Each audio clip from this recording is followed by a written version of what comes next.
Hey folks, Post here, welcome back to another Poem Masters video, and today, as usual, let's start this off with our daily summons. And if you guys haven't subscribed to the channel yet, feel free to do that, like, comment, all that stuff, and hopefully your polls aren't as bad as whatever the heck this is. This is Marlin. Marlin is not good, unfortunately.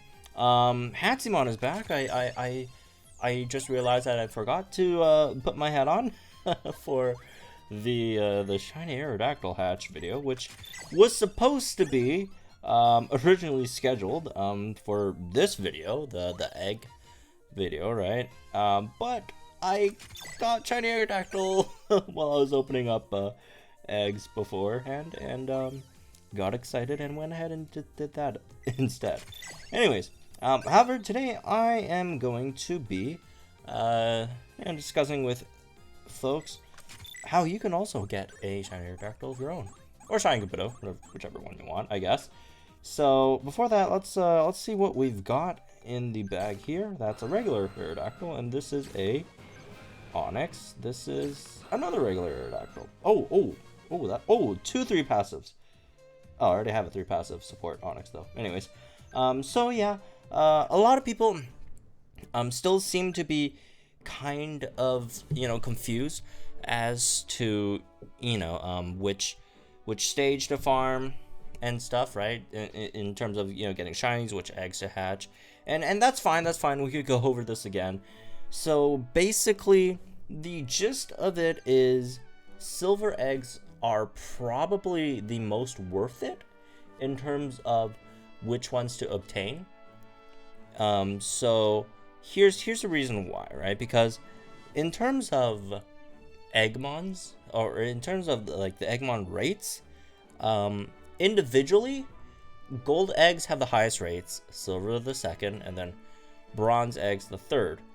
However, they are split into different times, right, that you need to hatch. Gold eggs are 12 hours, silver eggs 8 hours, and bronze eggs they're 6 hours, right? So when we're looking at this at a 24-hour period playing, right, the gold eggs in a 24-hour period, which is a day, you can hatch 2, right? In a single incubator. Obviously you have multiple incubators, right, depending on how many incubators you have. And then for silver eggs, in a 1-day period, you could have you can hatch 3 per incubator, and for the bronze eggs, you can hatch 4 per incubator. However, when you look at it that way and you calculate the rates in terms of the rates to obtain a shiny, right? We're just looking at the rates for a shiny here. You have the highest rates to get a shiny in 2-star and 3-star eggs. The difference between 2-star and 3-star eggs in terms of their rates of getting shinies is basically the same. There's almost no difference between 2 stars and 3 stars if we're hatching two 3 stars and 3 2 stars, right? However, the reason why we are going to hatch generally silver / 2-star eggs is because we're getting basically the same rates in terms of 2 gold and 3 silvers. However, with the silver eggs, you get an extra egg. Extra egg means an extra egg exchange ticket. So in terms of difference between rates for hatching shinies, 3 stars and 2 stars, gold and silver, they're basically the same. The only difference is with silver eggs, you can get an extra unit to hatch.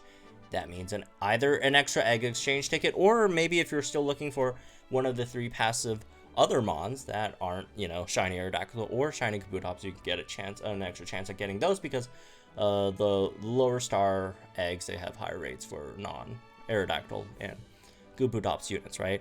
But again, if you don't need any of those, don't care for any, you could just that's an extra egg exchange ticket that you could use to exchange for power-ups and stuff in the shop, because you do need like a decent amount of those actually per month to get all the stuff that you can from the shop, right?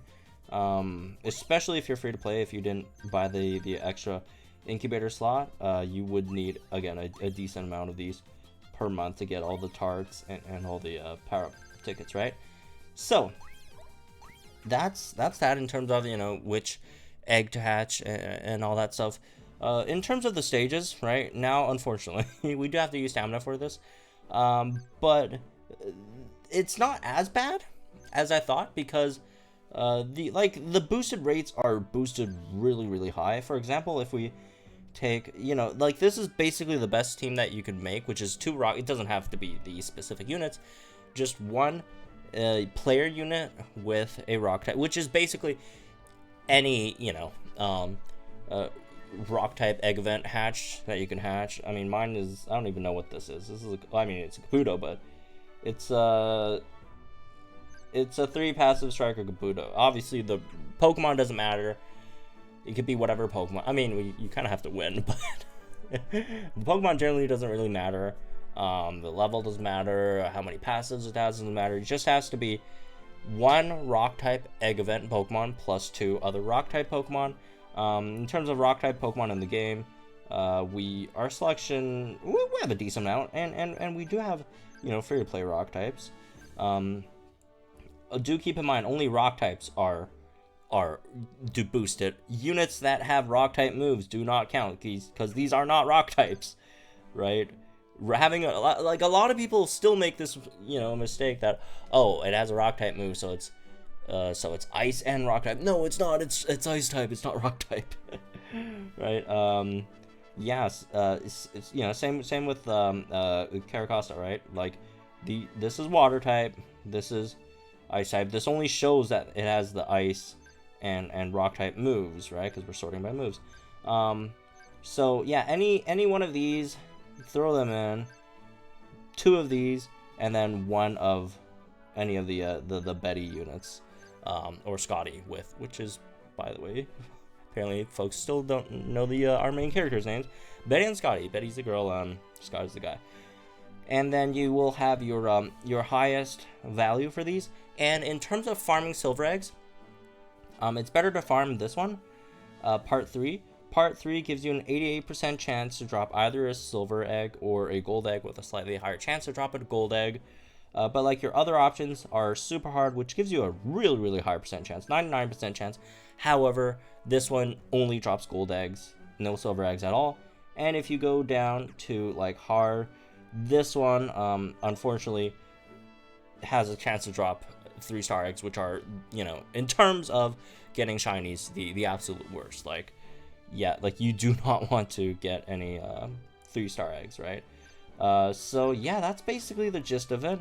Again, it's same as a bug type event. I know it is sometimes a bit difficult to understand, but, you know, just to make sure everyone gets it. No real rate difference between 2-stars and 3-star eggs, or gold and silver eggs, in terms of per day value, right? The only difference is, especially if you're a free-to-play player, you have to take advantage of using as many silver eggs as possible. Again, you can't really control it. You can't always get silver egg 100% of the time. And also, there's that 12% chance to get nothing at all, right?